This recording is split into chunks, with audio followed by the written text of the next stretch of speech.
asked a lot about the way that Sig has just changed habits of guys he coaches. As a guy who appears quite close with him, are there times off field you walk around and you say, like, this is new for me, like I've learned how to live this way, how to operate that way because of Sig?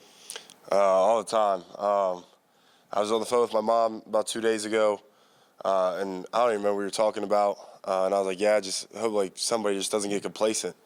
And I was like, wow, like I've been with Sig for way too long. And she was like, yeah, I said the same thing the other day. Like she was using the word complacent.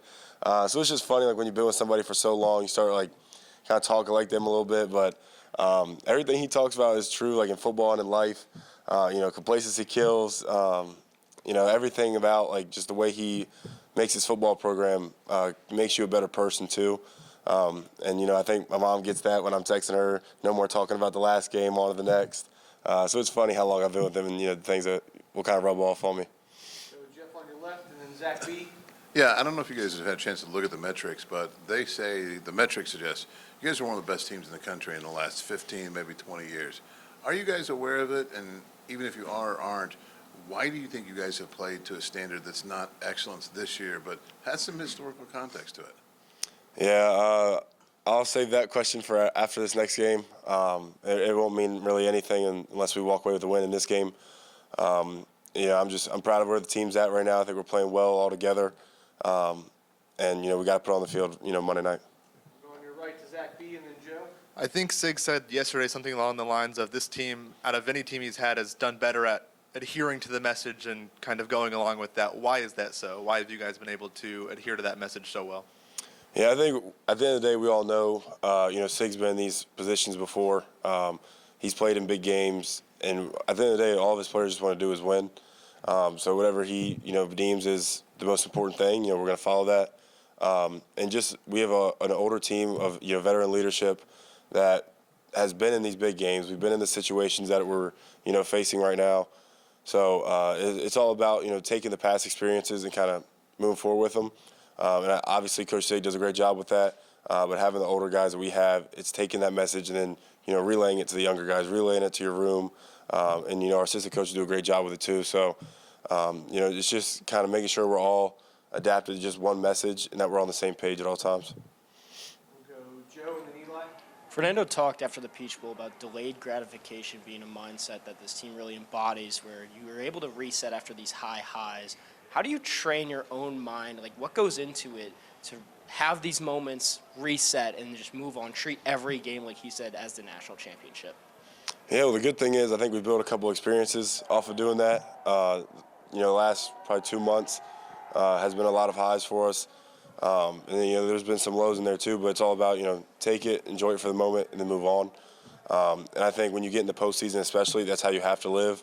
We took the 24 hours after the Peach Bowl, the Rose Bowl, to enjoy it, and you're on to the next thing. I think that's why, we just keep moving forward. We're not satisfied with anything. We just want to, earn more opportunities to play with each other, earn more opportunities to prove ourselves as a team and as individuals. And I think that's just how you got to keep moving to be successful. And you were it was brought up that, how historic this team has sort of become over this year. And over the last month, it's kind of turned into you guys are favorites heading into each and every game, it seems so far. It's going to be the same next week. But also, how vital is it to keep that chip on your shoulder mentality when you kind of are cream of the crop right now?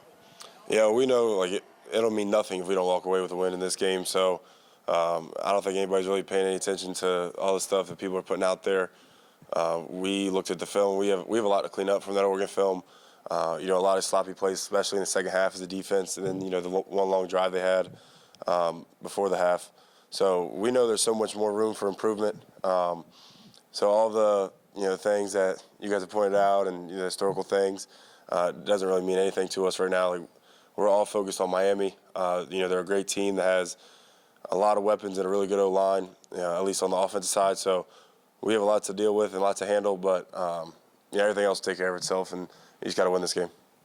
Sig told us yesterday that he was going to address in the team meeting that the worst thing you guys could do was make this game bigger than it could be. Mm-hmm. Even though it is the biggest game, how do you, as one of the older guys, as a veteran, as a leader, kind of keep that into perspective and kind of disseminate that message to the younger guys? Yeah, I think it's kind of two sides for me. it's a 4-quarter football game. It's going to be the same amount of time. You're playing it on grass. You're still in, helmet, cleats, and pads. It's just football. And the other thing that I told the linebackers yesterday is it's an opportunity that's rare. So I just kind of encourage everybody to, block everything out for 1 week. I asked them just to give me 1 week of everything they have, and just prepare like it's your last game of the season. So I just need everybody to kind of understand the opportunity we're having right now. At the end of the day, we're going to prepare the same way we prepared for Old Dominion in week 1, just because that's the way we're wired, the way we do things. And if not, it's a disservice to yourself and your team. So I think just making sure we're on top of everything, but knowing that this opportunity is rare. Put your everything into it, so you can walk off the field with no regrets. And it's something that you'll hold with you for a really long time. Top left to Pete. Yeah, Aiden, when you face a team that has I think the quarterback's thrown for 3,500 yards, you got a 1,000-yard rusher, close to a 1,000-yard receiver. What kind of problems does that present? Yeah, they're really balanced on offense. Great O-line, great running backs. Receivers are great. They have somebody who can break a game in number 10. And then a good quarterback who's an experienced veteran who's been doing this for a while now. And then a really good OC with a good scheme. So when you put all those things together, you get an elite offense. That's exactly who they've been throughout the playoffs, throughout the whole regular season. It's definitely a big challenge for us that we're excited for. But it's all about limiting their explosive plays and stopping the run. First of all, they've had a lot of success running the ball. They have great running backs and a really good O-line. So it's going to be on us as a D-line and linebackers and front seven to stop that first. And then once the pass game gets going, they get dangerous too. So it's a lot to kind of minimize for them, but great offense, and we're excited for the opportunity to match up against them. What do you see out of Miami and maybe the way that they're going to approach receivers at your position, at least what you can expect? Yeah, from what we've talked about, what I've seen, they're mostly zone on the year, cover 4, cover 2, but they do run man a lot as well. I say that's the second coverage, cover 1. There are a lot of 1 high safeties most of the time, so they changed up between them. But from so far, it's either like cover 4, 2, or 1. Coach Heatherman, my brother actually knew him, played with them at JMU, speaks highly of him, so I'm sure it's going to be a challenging one. He's been having those boys flying around, so I'm sure they'll mix a couple coverages up, but it'll be a good one. Yeah, Elijah, I'm curious, what do you do in terms of getting amped for a game, pumped for a game? Like listen to music? Do you watch Gladiator? What do you do to get ready for a game like that? Yeah, a big music guy. I try not to be locked in all day, so like in the mornings I'm just chilling. Throw on Rod Wave is always the first person I turn on, just because he's a chill like rapper, not too hype. And then I throw on some gospel a little bit just to keep me calm, thank the Lord and everything. But as I get closer to the game, I have this playlist that I have right when we get to the stadium, and then I go out for my own little pregame warm up. That's when I turn it on, and then just from there it's just locking in and then just embracing the moment. I take a couple deep breaths when I'm on the field, look at the stadium, embrace the moment, and then from there I'm ready to go. Yeah, always the same playlist. I add and like take stuff out of it if I'm listening to it or not listening to it. But yeah, it's the same playlist. Stay in front left to Daniel, then Ravi. When did you become a good jump ball wideout, and how do you try to build hand strength? Because it appears you have extremely strong hands. Yeah, for real, I've always been pretty good at jump ball since I've been in high school. I just naturally been good at it, been able to adjust my body and stuff. But just blessed with that ability. Hands wise, really just the amount of catches I catch a day and the amount of work I put in. Really, that's all it is. A lot of after practice, I'm getting catches in. I don't really do too much like strengthening hand stuff and all that, but just catch footballs. That's really it. How many do you try to catch each day? I always get at least 100 after practice, and then in between practice, I don't really count. But like if I'm just sitting around while we're in special teams or something, I go with the quarterbacks and catch some passes. So just try to accumulate as much as I can. Go front left to Ravi, and then Alexa. So you went to Fernando at some point, there was a story out there, and looked at some of the back shoulder throws from some NFL guys and said, let's put this in. Take us through that sort of. Which NFL guys did you see? Why did you think, hey, we can add this? And kind of take us through the conversations with Nando and kind of how that played out. Yeah, so It was Aaron Rodgers and Devontae Adams, to be specific. I've always, since I've been watching Devontae Adams and since he's been with Aaron Rodgers, he's done a great job of just getting a release off the ball, and then like around 12, 14 yards, Aaron Rodgers is throwing a laser and he just falls out and it drops in the bucket. And I tend to win off the line more times than not, so I feel like I had a good chance of it. Now I know like Aaron Rodgers, Devontae Adams, that's like a whole nother level that I someday will pray I can reach to. But Senator Fernando, he was with it on that same day after practice. We got a couple reps in, just trying to work it, just be similar with how they were looking with it, and then just went from there. And then just communication after that. I try not to be picky. I just try to tell him to like just let me get my hands on it, and he does a great job of putting it on the money, and then we just go from there. Was that the end from week one, or did that? No, it wasn't in from week one actually. I forget when it was. Maybe towards as we got closer to that Illinois game is when I sent it to him, and then from there we just kind of like remind each other about it and go from there. Yeah. Top right to Alexa and then Josh. Elijah, as you guys prepare, Coach Signetti has said, we're treating this like we have every week, and it's something that you have done through the playoff, and it's worked. So how have you guys been able to do that, and what do you think he's been able to impart in you so that you have been able to kind of come in calm, cool, collected? Yeah, just really, like you said, just keeping things the same, eliminating the clutter as we always do, and just keeping things in the locker room. We understand there's going to be a lot of talk on social media about how big the game is, how big the moment is, but like we're really treating it like any other game. Like that's what you have to do. You don't want to make the moment bigger than it is. We understand it's a national championship and a lot of people are going to be watching, but we're going to treat this practice week the same. Our mentality is going to be the same. We're just going to try to go in, work every single day up until leading up to that game. Staying right with Josh and then Joe. Kind of going back to 2023, when you had a conversation with Coach Sig, do you remember it at all? Do you have any recollection of it? And how happy are you that it worked out? When I came on my visit here? Yes. Yeah, I do. I remember same thing like he always is. Walked in the office here, his feet's kicked up, he's chilling. He's like, "How do you like it here?" We're chopping it up. He's asking me what other visits I wanted to. I told him that he didn't really like that answer. And then we just kind of talked. He was like, "This is the place for you. You know I'm going to take care of you. You know I'm going to get you the ball. And you're cool. You know the strength staff and everybody." And that's kind of all I needed to hear. He told me about Kurt. He said how good Kurt is, how good he think he is, which Kurt, it lived up to that and more. And just went from there. After shaking his hand and stuff, I knew it was the best fit for me, just with the comfortability and the familiarity and everything. Front row to Joe and then Zach B. Signetti's talked about, changing the way people think and, like you mentioned, eliminating all the noise and clutter. For you personally, what goes into, how do you train your mind to get to that point? Yeah, it's really a daily process, and really believing what he says. When he says don't pay attention to all the outside noise, you actually have to try not to do it. Since the Big Ten championship, I deleted Twitter each week just because I try to really embrace what he's saying and not really worry about what everyone else is saying. But just a daily process of listening to what he's saying and then really believing in it and asserting it to yourself. So Zach B and then Eli.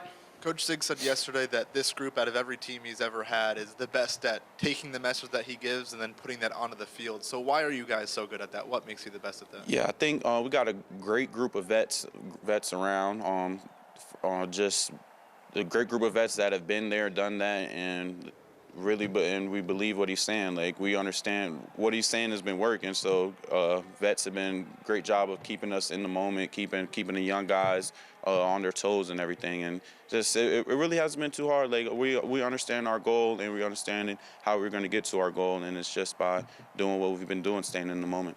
Josh on your right then Joe. You guys talk a lot about filtering out all the noise and clutter. Obviously, you turn on the TV, you see all this positive noise, you see promos for the game next week. How do you guys filter that out when you're just watching TV or something like that in your house? Yeah, so I mean, it's definitely, me personally, I like to just switch the TV off. I don't watch a lot of TV during the week, but I mean, even in the training rooms, we got TVs in the training room just going on, just, normal sports stuff, like you said, just watching stuff. The other day, ESPN was talking about the national championship, and I just went over to the monitor. I turned it off because I was like, we we don't need to hear this. You know, we try and, you know, eliminate all that. You know, whether it's good or bad. You know, we don't need to hear the talk about us. I think that's kind of the messaging throughout the team is, you know, you don't need to be going on social media searching up your name or, you know, checking out what they have to say to us. You know, I will say that, you know, it's probably a little bit better stuff now than maybe at the beginning of the season. You know, people might have a little more belief, but, you know, either way, good or bad, you know, it doesn't really help us out much. You know, everybody can say whatever they want about us. You know, it's same thing. It's not going to help us win a game. So, you know, we just kind of have to tune that stuff out, and I think the whole team's kind of in on that. Joe and Zach B. When you're all chasing this common goal of a national championship and you have these high highs like, you know, Big Ten championship win, Rose Bowl, etc., Cignetti's talked about changing the way people think. What goes in personally? Like, how do you train your mind to stay so level-headed through this journey? Yeah, I mean, me personally, I feel like that's kind of how I was raised. My parents always told me, you know, never get too high, never get too low.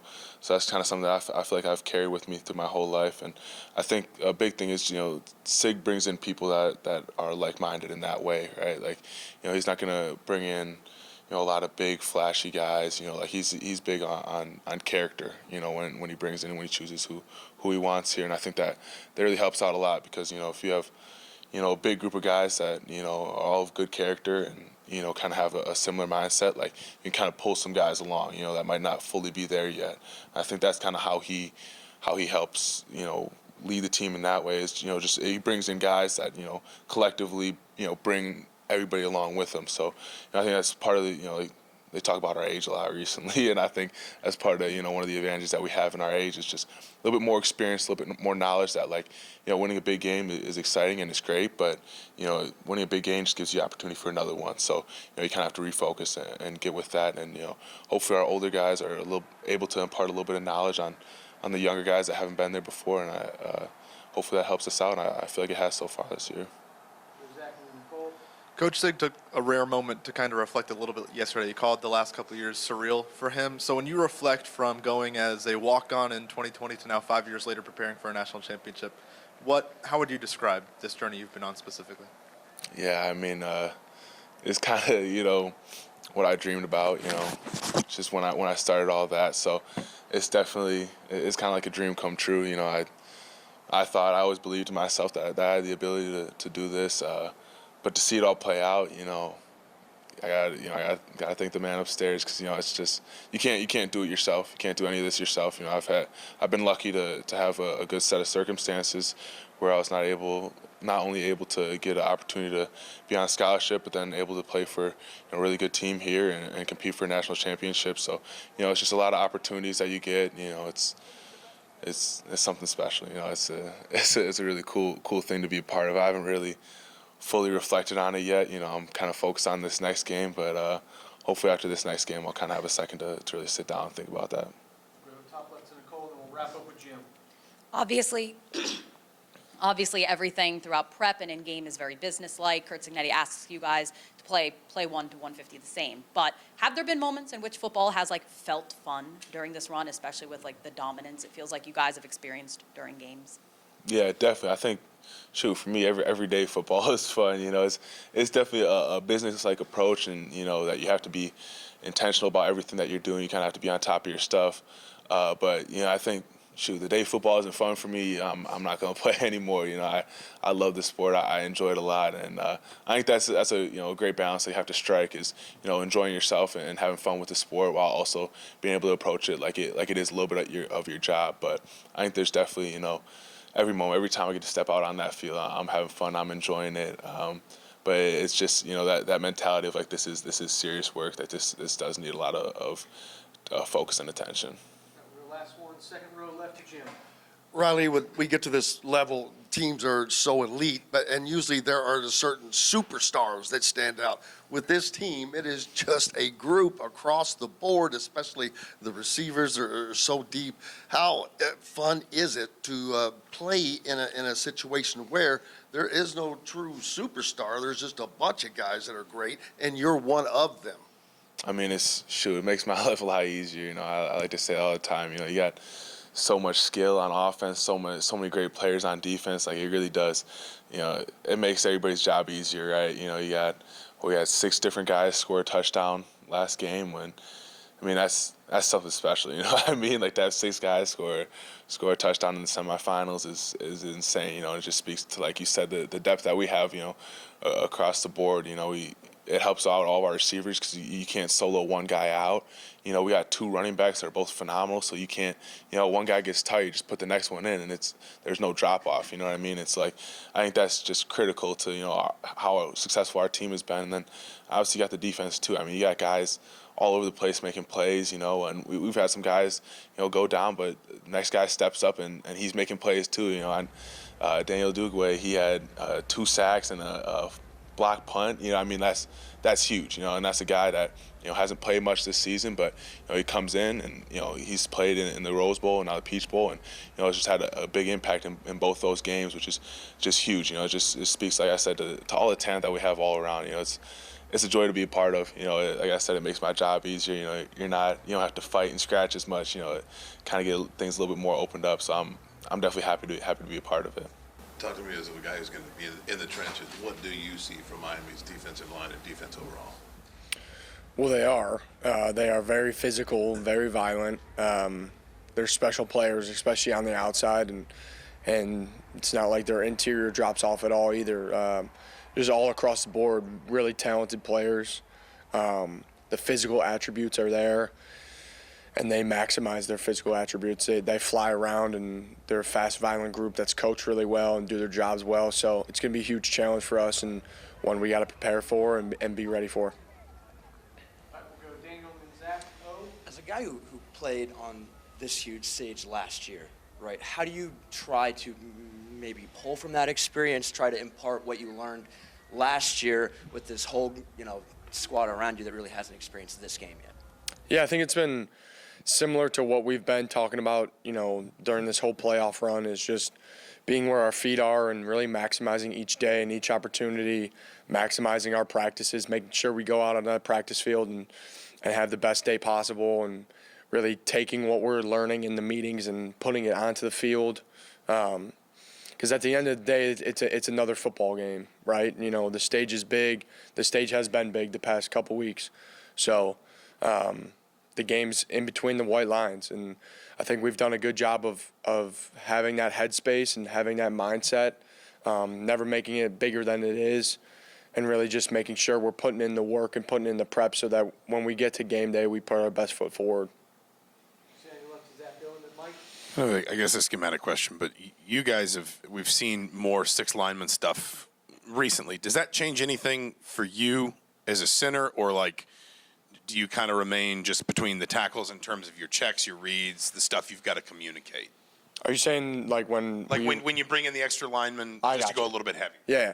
Yeah, it's just a package that we have. You know, the defense could sub in their heavier package in relation to that. So I'm always aware of it, definitely. You know, sometimes they don't match, though. You know, Oregon matched a few times, and then other times they didn't. Versus 11 personnel, they went, you know, heavier, which they never did during the season.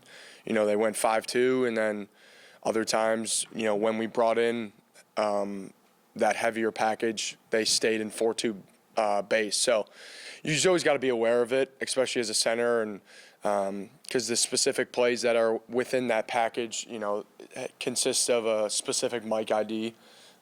So, yeah, you got to be aware of it for sure. We'll go Mike in and then Pete.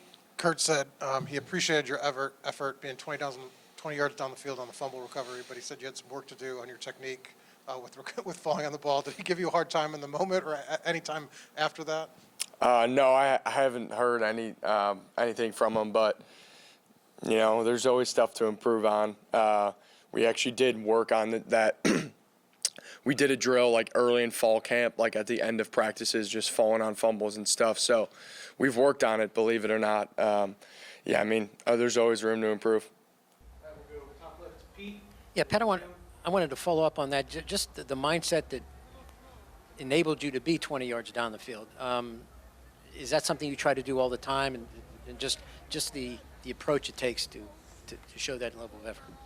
Yeah, I think, you know, it's definitely a mindset that has been instilled in me from an early age, way back when, just chasing after the ball, and because you really never know. right? And those abilities to, hop on loose balls can really change the game and change the outcome of a game. And they happen so often, but they're big moments. They're really big moments. So it's happened a few times to me in my career. And any one of us could have been in that position because any one of us runs after the ball and takes great pride in that. And it just so happened that the ball bounced our way and bounced my way. So I was happy to be there for my quarterback because he's been there for me many times and has escaped, pressure or whatever it may be. So he's had my back numerous times. So I was happy to have his runs. Second row up to Jim and then Zach B. Pat, with the stakes, what they are, I don't know if this is the toughest defensive line you guys have faced all year or not, but with the stakes added in there and how good that they are, is that pressure on you guys as a line to succeed, or is it relishing the challenge, or a little of both? Well, I think it's certainly, one of the best, but at the same time, we always take great pride in protecting the quarterback no matter who we're playing. And I think that is just an absolute key emphasis for us this week is to protect the quarterback. And obviously run the ball, that's part of who we are and our DNA. But no matter who we're playing, we have to protect the quarterback. We have to protect the quarterback in every situation, every down. We know how special he can be, and we know how good our offense can be when we give him the time to execute. So we no matter who we're playing, we need to protect the quarterback, and it's the same message this week. Go left to Zach B and then Joe. Coach Sig said yesterday that this team is the best he's ever had at taking the message he gives you guys and putting it onto the field. So from your perspective, what makes this team so receptive to his message? Certainly, I think, he always says it, and it's true. It's a very veteran group. It's a mature group. It's a group that's been around the block, has played a lot of football, and a group that knows how to take messages and put them on the field because of just how much football we've played, how much football, a lot of guys have played together and sort of like that. So I think we've done a great job of, like he kind of said, just taking that mindset and putting it into in between the white lines. But it certainly starts with him and just the mindset that he implements within our program. And even starting back in January, February, he's saying the same stuff he's saying, before we walk out for the Peach Bowl, right? So the messages don't really change. So I think that's why we see that success, because it's ingrained in our minds. We'll go Joe and then Josh. You mentioned, for this run, last year's run, being where your feet are, maximizing, the practice days, everything leading up to these games. When you're having these high highs, I guess what went into training your mind to reach that point where you can be grounded, not make the moment too big? Yeah, I've learned from a lot of great veteran leadership at an early age. A lot of great coaches. This is my 5th year. I've played a lot of football. I've been around success. I've been around failure. I've been around, everything in between. So I've kind of just learned throughout the years of what really matters in the moment. Obviously how to win with class, but also how to handle failure. So I think everything in between has molded me and my mindset. And certainly, there's a great amount of joy after victories, and there's a great amount of, I'm just very proud of that, the group and stuff like that. But I also understand and know how much more there is to get done. Because I've been in those shoes, and I think, especially last year, that playoff experience helped me and kind of just shaped me and my mindset. But at the end of the day, I've been around it all, it feels like. So it's really just shaped me kind of into the guy I am today, but also surely the player, right? And just how I handle everything, success, failure, adversity, and everything in between.